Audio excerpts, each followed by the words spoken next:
오늘 여러분과 읽은 본문 마태복음 8장 14절과 17절은 여러분이 읽으신 대로 예수님께서 행하신 기적의 한 장면을 같이 나눠 읽었습니다. 언제 이 일이 일어났느냐? 성경에 하면 예수님 공생의 초기에 이 치유의 사건이 일어났고, 성경에 하면 이 사건이 일어난 장소가 기록되어 있는데 베드로의 집이라고 나타나 있습니다. 왜 이 치유의 사건에 대해서 베드로의 집이 기록되었을까? 우리는 여기서 어떻게 해서 예수님께서 베드로의 집까지 가게 되었는가에 대한 추측 혹은 건전한 가능성을 한번 생각해 보는 것이 우리에게도 유익하고 허락된 하나님의 은혜라고 생각합니다. 어떤 경우가 어떤 가능성이 있을까요? 첫 번째로, 아마 베드로가 예수님을 자기 집에 초대해서 식사를 대접하고 싶었기 때문에 예수님께서 베드로의 집에 가지 않았는가라는 첫 번째 가능성이고, 두 번째로는 베드로가 자기 집에 병들어 있는, 신음하고 있는 장모를 치유하기 위해서 예수님이 저희 집에 오셔서 이런 상황을 해결해 주십시오라고 요청을 했기 때문에 예수님께서 베드로의 집에 갔을 가능성도 있다는 것입니다. 두 가지 다 가능성이 있는 문제이지만은, 이해가 되지만은, 무엇보다도 상황을 볼 때는 아무래도 베드로가 주님께 요청을 한 것이 더 합리적인 우리의 생각이 될 수 있을 것입니다. 베드로의 집에 들어갔을 때 주님은 첫 번째로 보았습니다. 그의 요청대로 보니 장모가 열병으로 누워 신음하고 괴로워하고 온몸은 처져서 늘어져 있는 것을 보았을 것이 틀림없습니다. 그래서 오늘 본문에 보니까 주님께서는 이 아파 신음하는 여인에게 손을 내밀어 만져주셨다라고 기록을 하고 있습니다. 그런데 누가복음에는 이 사건을 이렇게 기록합니다. 열병을 꾸짖으셨다. 마태복음은 손을 내밀어 고치셨고, 누가는 열병을 꾸짖었다는 또 다른 각도에서의 치유의 사건을 설명하고 있다면, 두 사건이 다른 것이었는가? 그것이 아니라 두 사건은 동일하였지만은 두 개가 연결된 사건이라는 것을 우리는 이해할 필요가 있습니다. 주님은 신음하고 축 처진 그 여인의 손을 두 손으로 꼭 감싸시면서 열병아 나갈지어다. 이것이 주님이 행하시는 가능한 치유의 방법입니다. 주님은 동시에 이 일을 하심으로 그 여인을 치료하셨는데, 우리 오늘 성경을 통해서 봐야 될 것은 주님께서 이 여인을 치료하시는 방법이 바로 오늘 우리에게 도전이 된다는 것입니다. 모든 힘을 잃어버렸고 모든 의욕이 상실된 아픈 한 여인의 두 손을 꼭 잡으신 주님은 그 여인을 치료하셨고 그 여인을 말씀으로 일으켰었는데, 슬픔과 고통으로 가득한 그 집이 치유됨으로 말미암아 탄식이 도망가고 신음이 도망가고 기쁨과 환희와 웃음이 가득 찬 집으로 되었다고 상상하는 것은 너무나도 합리적이고 마땅한 우리의 추측이 될 것입니다. 성경은 그것을 기록해놓지 않지만 추측할 수 있고 얼마든지 마땅한 결과라는 것이 우리의 삶 속의 상식으로 우리는 알고 있습니다. 저는 이 본문을 보면서 이런 고민과 이런 도전을 받았습니다.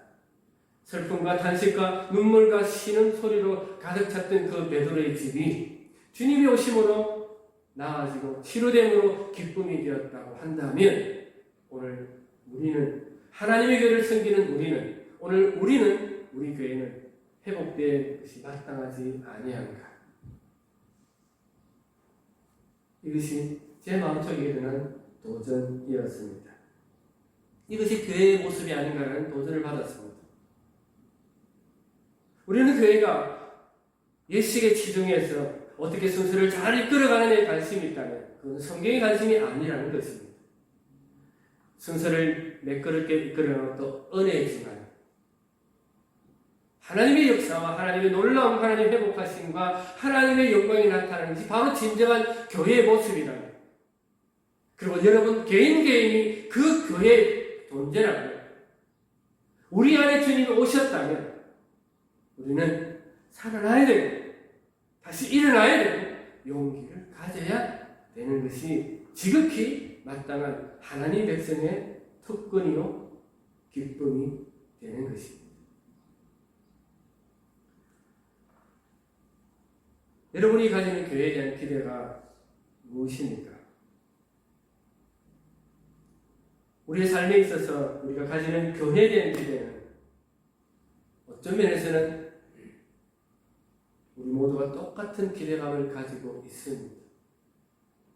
왜? 우리는 오랜 시간 동안 말씀을 들었고 하나님이 어떤 일을 하셨고 지금도 여기 계시다는 걸 분명히 알매도 불구하고 그리고 충분히 알고 그분이 계시는 어떤 역사라는 것을 지식으로 알지만 그것이 삶 속에서 부딪혔을 때 연결이 안 되는 현실에 살고 있기 때문에 그리고 그 연결이 내 시간과는 너무 안 맞게 일어나기 때문에 우리는 신앙의 삶을 살아가면서 그 교회에 대한 소망을 시간 속에서 점점 매력과 기도와 열심을 상실해 가고 있기 때문입니다. 아는 말씀에 대한, 아는 성경에 대한, 아는 약속에 대한 우리의 마음의 기대가 점점 퇴보해 간다면 우리는 하나님 앞에서 다시 이 퇴보가 전진이 되고 이 낙심이 희망이 되고 연약함이 회복이 되도록 하나님께 해야 할 액션이 있다는 것입니다. 무엇일까요? 교회를 옮겨볼까요? 교민신문에 광고를 한번 크게 비싼 돈을 들여서 할까요? 여러분과 제가 공감하는 것은 아니라는 것입니다. 그건 아니라는 머리를 흔들 것입니다. 무엇일까요? 그 답을 찾기 위해서 마태복음 18장을 보겠습니다. 19절 20절에 이렇게 기록합니다. 진실로 다시 너희에게 이르노니 너희 중에 두 사람이 땅에서 합심하여 무엇이든지 구하면 하늘에 계신 내 아버지께서 그들을 위하여 이루게 하시리라.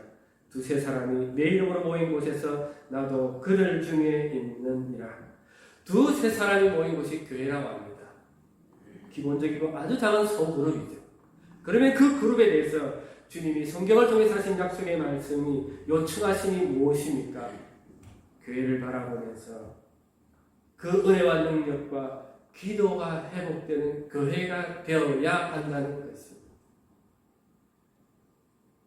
교회는 기도해야 됩니다 하는 슬로건을 말하고 있는 것이 아니고 기도하는 사람들이 있는 곳이 교회가 되어야 한다고 성경은 말하고 있죠. 부모가 되면 자녀를 놓으면 학교를 보내는 것이 상식입니다. 나이가 되는 부모가 학교를 자녀를 보내지 않으면 그 부모는 자녀에 무관심한 것입니다. 게으른 것이죠. 부모답지 않은 것이죠. 역경이 때 힘들 때 교회가 낙심이 될 때 우리가 판단하고 우리가 생각할 때 지금은 기도할 때라는 것을 알면서 불구하고 기도하지 않는 것은 분명한 우리의 책임이고 실수이고 어리석음이라는 것입니다. 오늘 이 본문은 긴 설명이 없습니다. 그러나 이 본문을 조금 다시 묵상하면 우리에게 도전이 되는 원펀치 한 방이 있습니다. 그것은 바로 고침을 받는 이 장모의 모습입니다. 여기 15절에 보면 10명이 떠나가고 여인이 일어나서 예수께 수종들더라. 수종들더라. 이것을 쉽게 해석하면 예수님이 나를 고쳐주시니까 일어나서 대접했다. 식사 대접했다. 쉽게 생각할 수 있지만 이 수종은 주님께 대접하는 수준을 넘어갑니다. 헬라어에 보면 이 수종들더라 말은 이렇습니다. 다른 사람들의 필요를 돌보다. 내가 나았었는데 그 나은 결과도 다른 사람의 필요를 돌보다라는 것입니다. 그것은 바로 16절과 연결이 되는 것입니다. 16절에 이렇게 시작하죠. 저물매 사람들이 귀신 들린 자를 많이 데려오고 예수께 오기를 예수께서 말씀으로 귀신들을 쫓아내시고 병든 자를 다 고치시니. 귀신을 쫓아내는 일과 병든 자를 고치는 일에 분잡함과 복잡함과 소란과 무질서가 분명히 일어났을 수 있습니다. 누군가가 정리가 필요하고 질서가 필요했을 것입니다. 여기에 이 고침받은 베드로의 장모가 헌신했다는 겁니다. 다른 사람을 섬기도 기쁨으로 감격으로 다른 사람을 주님께 인도하는 일에 이 여인이 자발적으로 헌신했다는 것입니다. 주님이 주시는 은혜와 복이 가져오는 마땅한 결과들입니다. 우리가 주님의 은혜를 받았다고 말할 때 어떻습니까? 아마 우리 모두는 주님의 은혜를 받았다고 고백할 수 있습니다. 모두가 없고 나 혼자 방에 있다 할지라도 은혜를 받았느냐 질문해보면 네 받았습니다 라고 우리 모두는 고백할 수 있습니다. 예수 믿는 사람이라면, 하나님을 조금이라도 아는 사람이라면. 자, 그렇다면 그런 골방에서의 진실한 고백을 가졌다면 그 고백이 여러분을 어떻게 결과적인 모습으로 만들어가고 있느냐 그 말입니다. 어떤 결과가 우리에게 나타난다는 것입니다. 땅에 씨를 심으면 그 씨를 심는 사람은 장난으로 심지 않습니다. 씨앗을 심어서는 자라서 꽃이 피고 열매를 맺게 하기 위해서 씨를 당연히 심는 것이 자연의 원리라면, 하나님의 은혜를 받았다고 했을 때 그 은혜는 씨앗을 심는 것과 동일하다는 것입니다. 우리가 하나님의 은혜를 받아놓고도 아무런 액션을 취하지 않거나 주님을 섬기는 일에 우리의 몸을 방향을 걸음을 걷지 않는다면 은혜 받은 이 심령의 밭에는 시간이 지나면 지날수록 잡초가 무성해집니다. 더 시간이 지나면 독초도 생깁니다. 은혜를 받았는데 이상하게 심령 속의 삶 속에 하나님의 은혜가 만들어내야 될 그 열매 꽃은 피지 않고 잡초와 독초가 자라는 것입니다. 성경에 하면 주님이 부른 것이 아니죠. 씨앗이 가진 원래의 목적이 아니죠. 누가 그랬습니까? 사단이. 신자의 삶 속에 은혜 받았다고 확신하는 그 신자의 삶 속에 잡초와 독초를 시간 속에서 뿌려 나가더라는 것입니다. 목적이 뭡니까? 은혜 받은 것으로 너는 스탑. 더 이상 간식도 필요 없어. 그겁니다. 내가 교회에 참석하는 것으로 모든 게 끝이야 라고 한다면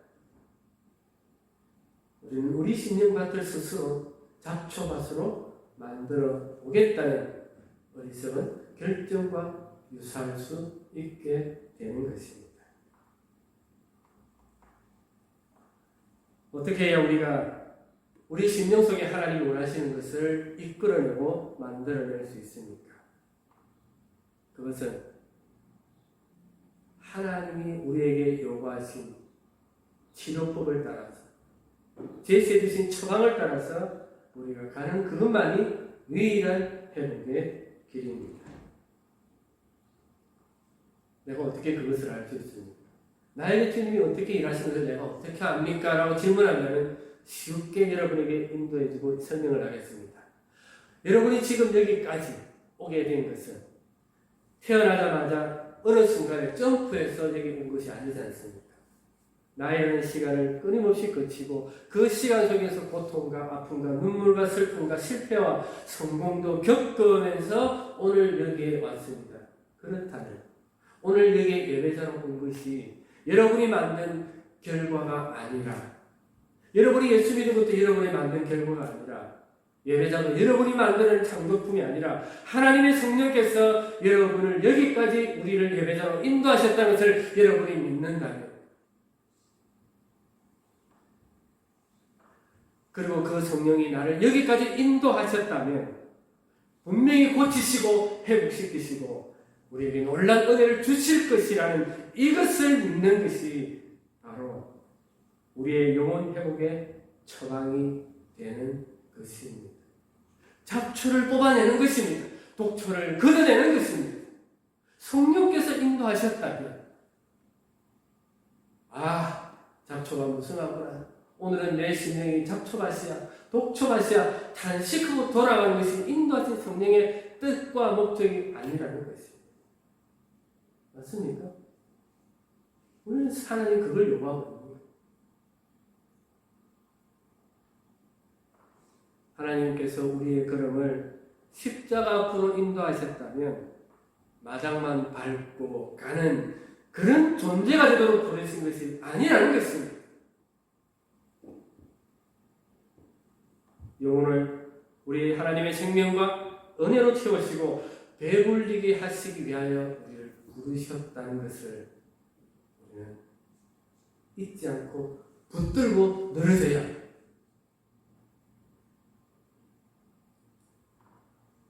그래서 주님은 연약한 우리의 모습을 향하여 언제나 불쌍히 여겨 주십니다. 본문에서 우리는 베드로의 장모가 병에서 고침을 받을 만한 어떤 자격이나 조건을 갖고 있지 않다는 것을 발견합니다. 그럼에도 불구하고 주님은 그 여인을 고쳐주셨습니다. 이것이 우리를 향한 주님의 마음입니다. 주님의 마음을 알 수 있는 성경의 증거가 있습니다. 창세기 16장에 가면 이런 사건이 기록되어 있죠. 창세기 16장에는 아브라함의 아내 사레가 임신을 하지 못합니다. 아기를 갖지를 못하고 있는 상황입니다. 하나님께 주시겠다는 약속이었는데 아기가 생기지 않는 겁니다. 그래서 사레가 아이디어를 냈죠. 내 종 하갈을 아브라함에게 줘버립니다. 그리고는 하갈이 임신을 합니다. 종인 하갈이 임신을 하자 그의 자세와 마음이 싹 바뀌어버리죠. 그리고는 성경에 보니까 이 여종이 임신하면서 깨닫자 여주인 사례를 멸시하니 시작했습니다. 이것을 종의 주제 넘음이라고 말하죠. 주제 파악을 못한 이 사례가 기가 살아서 어깨를 숙여 다니는 여인이 어깨를 쭉 펴고 다니니까 사례 기분이 얼마나 나빴겠습니까? 결국은 이 여종은 임신한 채로 광야로 쫓겨납니다. 질투를 이길 수가 없는 겁니다. 여주인의 특권을 넘어볼 수가 없는 겁니다. 종은 종이었습니다. 그래서 결국은 쫓겨납니다. 이제 그는 광야에 쫓겨나서 가야 할 곳이 어디 있습니까? 죽는 것밖에 없습니다. 그 광야에서. 그런데 그 광야에서 하나님이 나타나신 거죠. 그리고는 그 여인에게 약속합니다. 너가 낳을 자손을 내가 축복하겠다. 그러니 너는 주인 집으로 다시 돌아가라. 그 말을 딱 듣고는 하갈은 기가 팍 죽어서 사례 집으로 기어서 잘못했다고 분명히 빌면서 들어왔을 것입니다. 자, 이 사건이 말하는 것이 무엇입니까? 아브라함의 그늘에 있던 한 여종도 하나님의 축복을 받았다.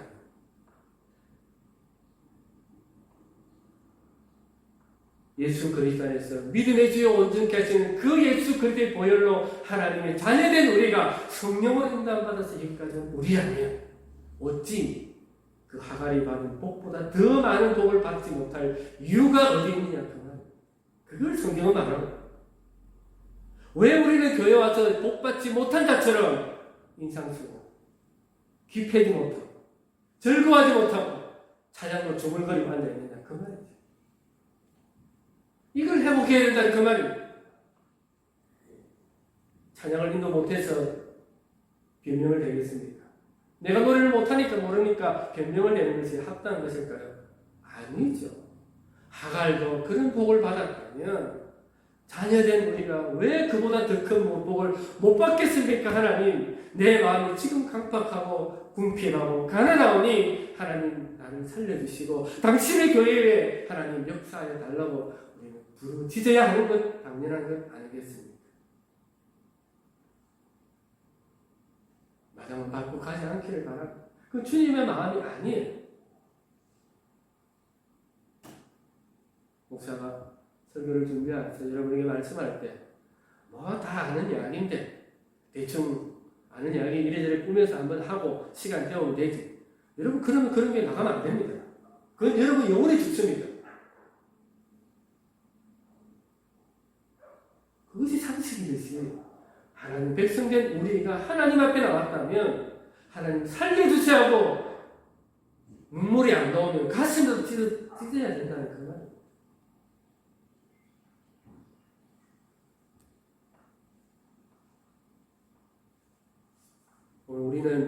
오늘 우리 서로를 바라보면서 긍휼히 여겨야 합니다. 불쌍히 여겨야 합니다. 서로 모른 척 알면 피곤해집니까? 그렇죠? 알면 피곤해지잖아요. 그냥 모른 척하고 지냅시다. 그냥 와서 인사하고 박수하고 그냥. 이게 교회가 아니라, 이게 주님이 고쳐주시고 부르신 백성의 삶이 교회의 모습이 아니라는 것입니다. 서로 긍휼히 여기는 것입니다. 형편들을 알잖아요. 모르면 알아야. 주님 오시면 저 여인이, 저 남동이, 저 사람이 고침을 받겠습니다. 주님 뭐라 하십니까? 아니다, 나는 더 이상 안 가. 너가 나를 대신해서 가는 거야. 그래서 내가 너와 함께 하지 않느냐. 가서 만지라. 가서 격려해라. 이라고 우리를 부르셨는데, 뭐가 사람이 많다고 솔직하게 찬바람이 쌩쌩 불도록 우리가 만들어야 될 그 교회가 아니라는 것이 따뜻하고 격려와 사랑과 돌봄과 순종과 희생과 봉사가 그 얼굴의 진지함과 기쁨이 우리에게 나타나도록 주님은 우리를 오늘도 부르셨고 오기 싫어하는 우리 마음에 감동을 주셔서 이끌어 여기까지 끌고 오신 건 아닙니까? 이것이 주님이 우리에게 가지는 불쌍한 마음이라면 우리 또한 가지기를 서로를 위해서 주님이 원하시는 요청이라는 것입니다.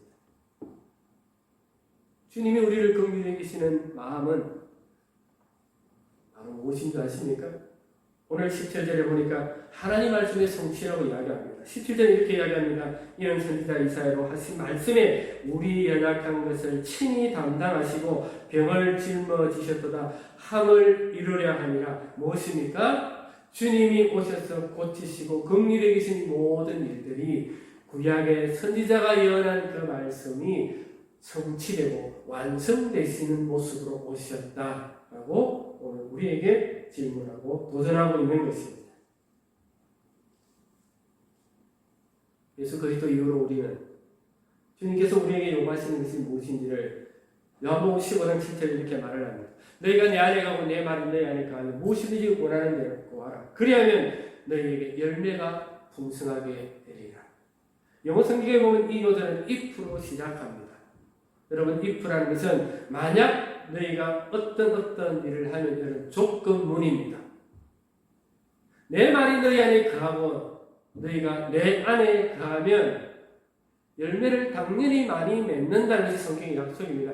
그런데 그 사이에 조건이 들어가 있습니다. 어떤 조건입니까? 열매를 맺게 하는 조건이 있는데 바로 그것은 무엇입니까? 우리가 복과 은혜를 받았고 있다면, 누리고 있다면 그것을 얻는 결정은 너희가 하는 것이다. 결정은 내가 해야 돼. 부모님이 밥 먹으라고 밥상을 차려놓으면 와서 숟가락을 먹어야 되는데 먹는 결정을 내가 해야 되지 않습니까? 내가 직접 떠서 먹어야 돼. 근데 다 커가지고 은혜 받았다 하면서 컸다 하면서 밥 먹여주세요. 말이 됩니까? 꼴볼견이죠. 우리의 책임은 하나님의 약속이 분명히 있는데 그 약속을 붙들고 걸음을 옮기는 것은 우리가 맡아야 될 책임이고 해야 될 결정이라는 것입니다. 이스라엘 백성들이 하나님의 놀라운 은혜로 출애굽되었잖아요. 출애굽되었는데 광야에서 가나안 땅에 들어가기 위해서는 그들이 결정해야, 약속은 있지만 걸음은 자기들이 믿음으로 들어가야 되는 겁니다. 믿음의 걸음이 없으니 돌아와서 광야 40년을 헤매다. 우리가 얼마나 돌아오는 일을 잘합니까? 그 돌아올 때 반드시 하는 것이 있습니다. 뭔지 아십니까? 변명. 하나님 이렇게 돼서 못합니다. 이렇게 돼서 안 됩니다. 이것은 불가능합니다. 은혜는 은혜고 그렇게 보통 말하는 것이 우리의 변명이 되는 것입니다. 하나님께서는 우리에게 이렇게 말씀하고 있습니다. 너희는 말씀 안에 가하여 열매 맺는 존재로 부름받았다. 안 맺힐 조건, 안 맺힐 상황에 대해서 변명하지 말고 맺어야 할 것에 대해서 마음을 집중하라는 것입니다. 맺어야 할 것에 집중해라. 안 맺는 것에 관심 좀 두지 말고 못할 것에 관심 두지 말라는 것이. 내가 어떻게 그렇게 할 수 있습니까? 그래서 또 성경은 고린도후서 5장 17절에 이렇게 말하죠. 그런데 누구든지 그리스도 안에 있으면 새로운 피조물이라 이전 것은 지나갔으니 보라 새 것이 되었다. 새롭게 하나님이 우리를 그리스도 예수 안에 창조, 새 창조를 하셨는데 그 창조 안에 모든 것을 채워 넣으셨습니다. 할 수 있는 힘과 능력과 은혜를 받습니다. 그렇다면 우리는 선한 열매를 맺기에 부름받은 인생이므로 그것에 집중하는 것이 성경과 맞다는 것입니다. 무엇을 안 해야 하는가에 여러분 사로잡히면 안 됩니다. 무엇을 안 해야 하는가에 사로잡힐 것이 아니라 무엇을 해야 옳은가에 집중해야 합니다.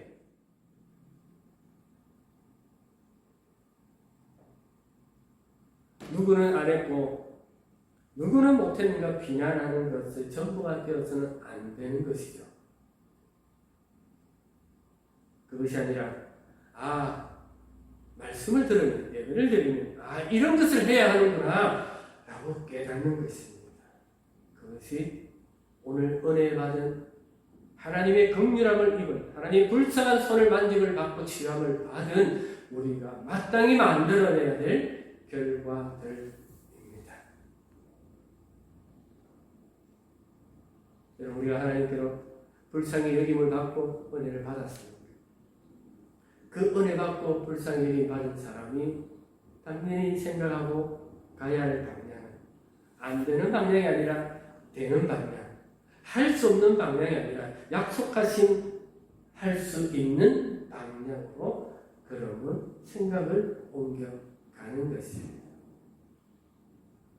그래서 성령이 우리 안에 계신 것이고 그래서 성령께서 여러분을 오늘 교회로 인도하신 것인 줄로 확신합니다. 말씀을 뵙겠습니다.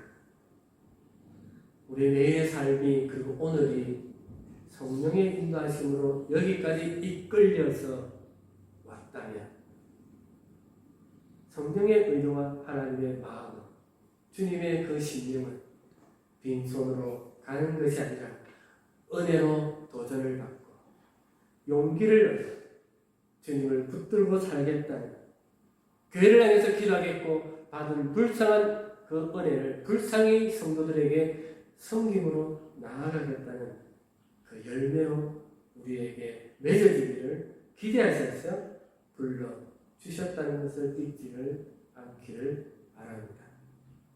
상하고 지친 우리의 상처에 집중하지 마십시오. 상처는 집중한다고 낫는 것이 아니라 치유해 약을 발라 낫는 것인 것처럼 우리가 정말 집중해야 할 것은 회복시키시는 주님께 집중하여 복된 이 삶을 살아내시는 우리 모두가 될 수 있기를 소망합니다. 기도하겠습니다. 우리 오늘 한번 다 같이 한번 기도 제목을 나눴으면 좋겠습니다. 한 가지만 기도하겠습니다. 여러분 혹시 은혜 받아놓고도 안 될 것, 못할 것에 집중한 거 아닙니까? 그것이 아니라고 주님 여러분의 말씀을 나눴고요. 할 수 있는 것, 할 것, 이래야 되는 거구나. 주님이 기뻐하는 것, 이것이구나.